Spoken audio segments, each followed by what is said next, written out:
All right, Kirk Minihane. What a day, man. You knew the end was going to be fairly soon. Eddie was way up there, almost 90 years old. But Eddie Andelman, I think probably you, like me, he's somebody I listened to with my dad.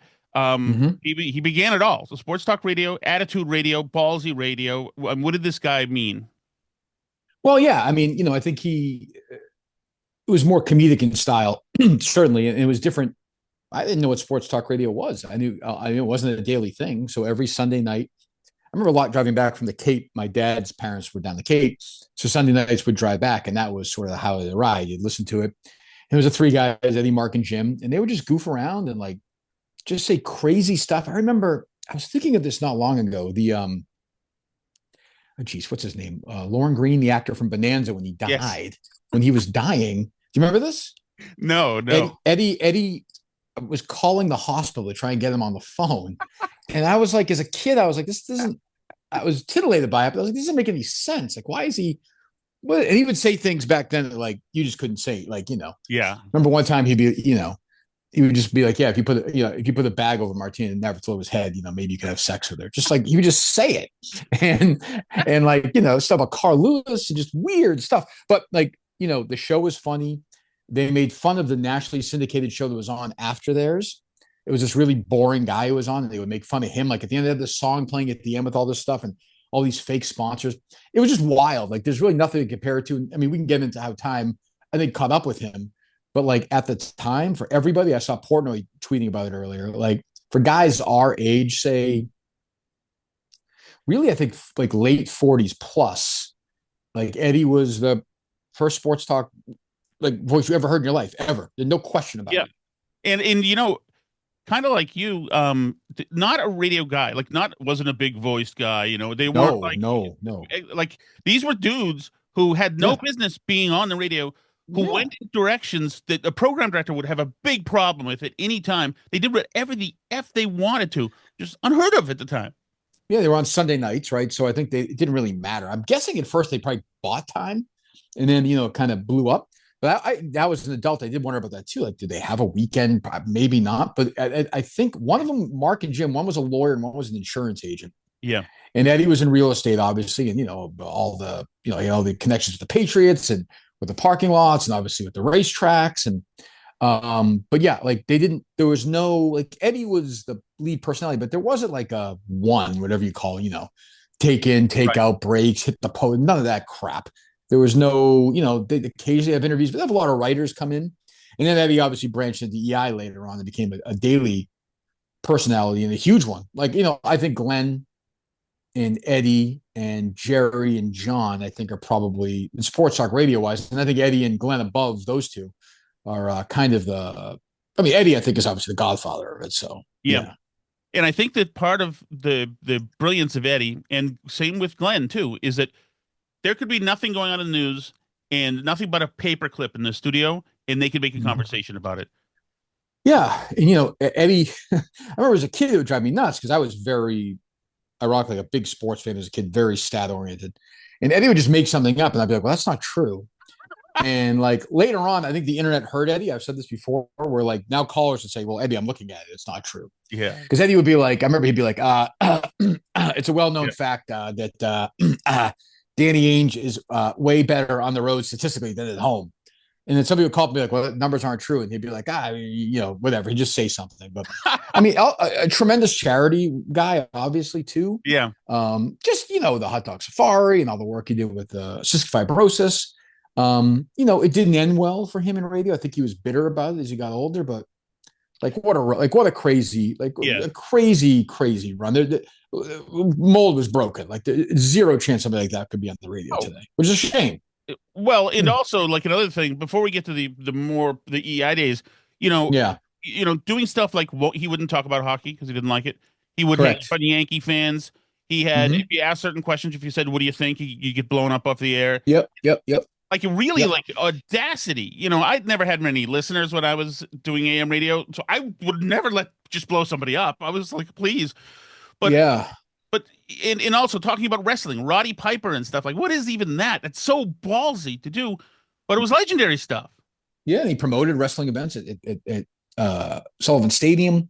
It's funny when the last time year I was on the radio, or the last time the Bruins made a run the playoffs, I didn't even think of this. Like I told Jerry, my old partner, I was like, I was like, we don't care about hockey. It's insulting to the audience. We never discussed the Bruins during the Stanley Cup run. They went all the way to the Stanley Cup Finals. I never thought about that. You're right. Like Eddie was like, no, I don't want to talk about it. It's boring. And he's right. It was boring radio. It's fun to watch, but it's boring radio. He, cared about stuff that he cared about, and then, yeah, he would correct. Like he would, not be, he liked to fight, Yes. and argue, but in a passionate way, but also in a fun way. But he would take it, I think, I know I didn't know Eddie very well at all, but some people say he could be sensitive, but, yeah, I think he was at his best with Mark and Jim, though. I just do. Like, I think that was his best setting. I think that was the best. Three guys who just talked about whatever they wanted to talk about. There was no Sunday night's great time. There's no pressure. And three guys could just bullshit about any topic they wanted to talk about for 3 hours if they wanted to. Yeah, and they didn't know anything about radio, which helped, which was huge. Nothing. Huge advantage. Right. I always say that when I walked to the radio station the first time, I didn't know what the red button, like I didn't know how to do anything. Nothing. Nothing. The more you know at it, I think the worse you get. That is true. So Eddie was kind of like a wild animal, kind of on the air, and Mm-hmm. so they bring him over to EEI and they put him with Dale Arnold. And who the hell thought that was a good idea? So I guess originally he was by himself, right? In the afternoons for a while. I'm trying to remember. But yeah, they paired him with Dale, but I actually think, and if you talk to Jerry, he would tell you like that was his favorite Eddie because those guys hated each other. So they would fight like fucking crazy. They do a commercial, they'd fight, they go back on the air, they pretend. But like, Dale was not playful and Eddie just didn't like Dale. And that could work. Friction can work, Yeah. but you're right. Like it felt, and I think Dale was always sensitive to which way the wind was blowing. So at that point, even when social media was an early start, people like Eddie's old, he doesn't know anything, he's out of touch. Dale would read that and get angry about it, almost weaponize it in arguments. Oh, And, that thing where it's like, oh, these message boards are saying that Eddie doesn't know any, or and that can be obviously the most dangerous thing of all. But listen, they had great success for a while. They didn't have any competition in terms of sports radio, but for a 10 to 2 show, it was good. But yeah, he had the touchdown twins on, Ron Hobson and Kevin Mannix, and I think a lot of guys, I hope will come forward. The first time I heard Dan on the radio, first time I heard Cafardo on the radio, the first time I heard a lot of these guys on the radio was on Eddie's show on the weekends. Or, and he had guys he loved, he loved horse racing. yes. He loved, he loved Vegas. Jerry has an old story about how he and his wife went with Eddie and the fabulous Judy to a Red Fox show in Las Vegas in the early 80s, mid 80s, when Jerry was writing. I didn't know radio yet. And Jerry just knew him from Sanford and Son. Like they didn't know. And it was the most, Red Fox, a legendary, disgusting Yeah. comedian. And Eddie was just cracking up. I played basketball against one of Eddie's kids at Linfield. I forget which one it was. He's my age. And I was in 8th grade seeing Eddie sitting on the sideline. To me, it was like seeing, like Yeah. Lobel or seeing Bob Ryan or somebody. I don't know if Eddie was as big as Lobel when I was a kid in Boston, but he's pretty close. He might have been. Yeah, no, to speak near him on a microphone was freaking surreal. So, Yeah, I never did it.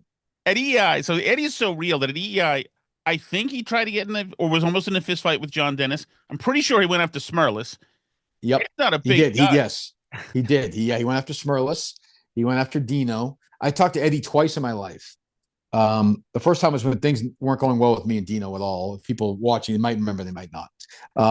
And I talked to Eddie for about 5 minutes, and he was very nice. He was just like, "Yeah, the guy's fucking crazy." And I was like, "Yeah, he's crazy."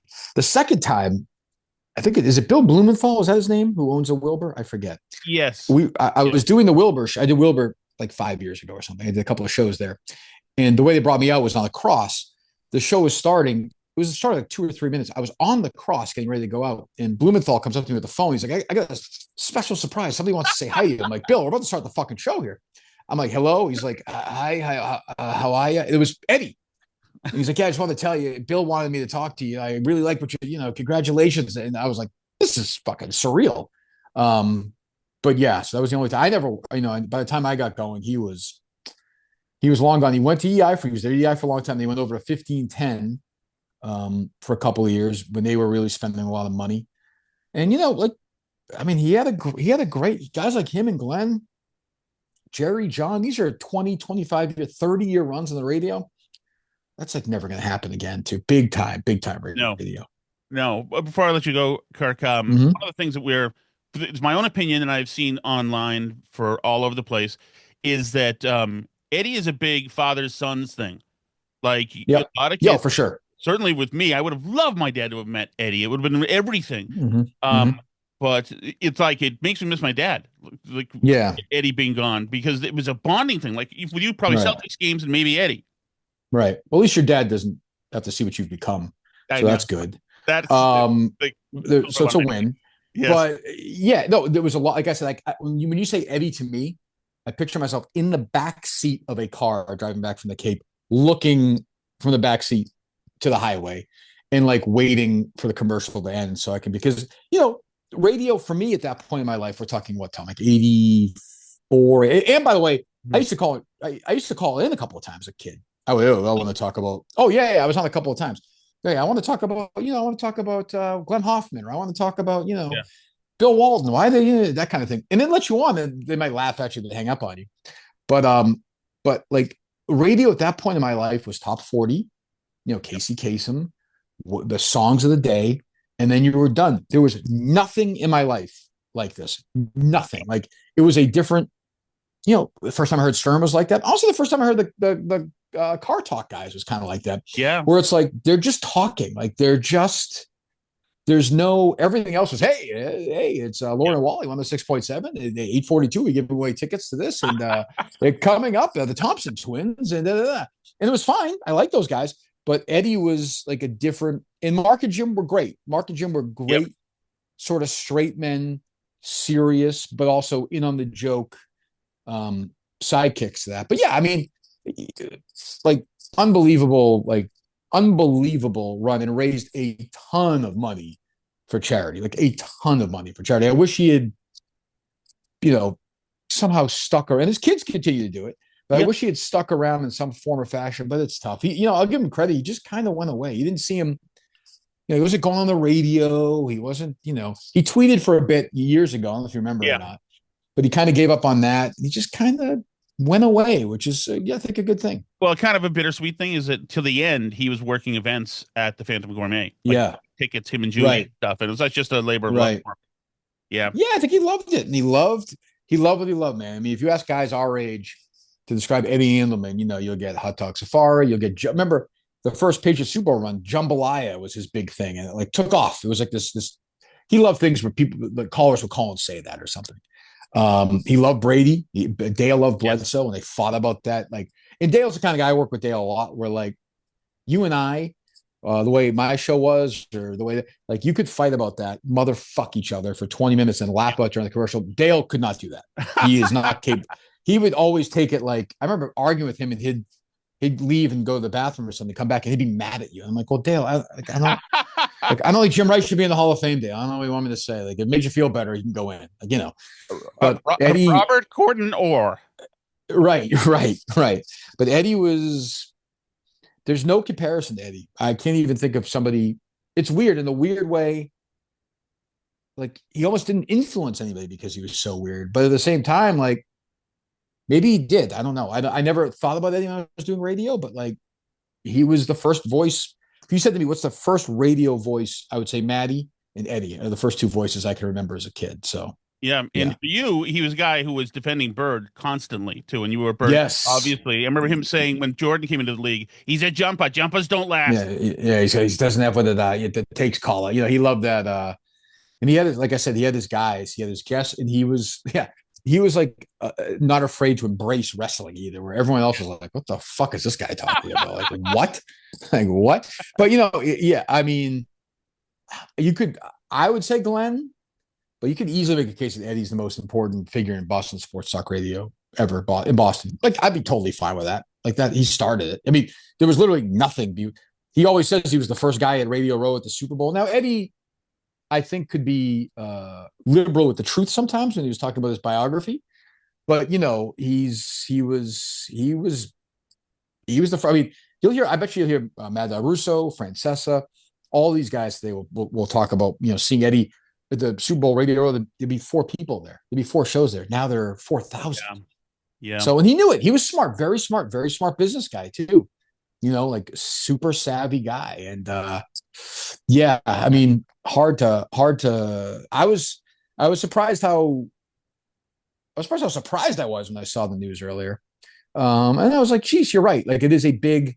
I'm not sure there's even a Boston father and Yeah. sons comparison like Eddie, but you're exactly right. Like you listen to Eddie with your dad. You listen to Eddie when you did things. You listen to Eddie, Mm. driving to and from places. I would listen to Eddie sometimes it's Sunday nights on school nights. He's on late. I would listen to him listen to him at night after I go to bed. He'd be playing on my radio. Yes. So yeah, I mean a huge soundtrack to my youth up there with all of them. Yeah, maybe you're at Barstool Chicago right now. Maybe there is no Barstool without Eddie Andelman. Like Portnoy said, he's a huge Yeah. Well, given the inspiration. hotel room they put me in, I kind of wish that had been the case then maybe Kirk because Minihane, it's a good disaster. I appreciate it, man. Thanks so much. Anytime, Tom. Good to see you, buddy. Thanks, Kirk. See you. See See you. you, buddy.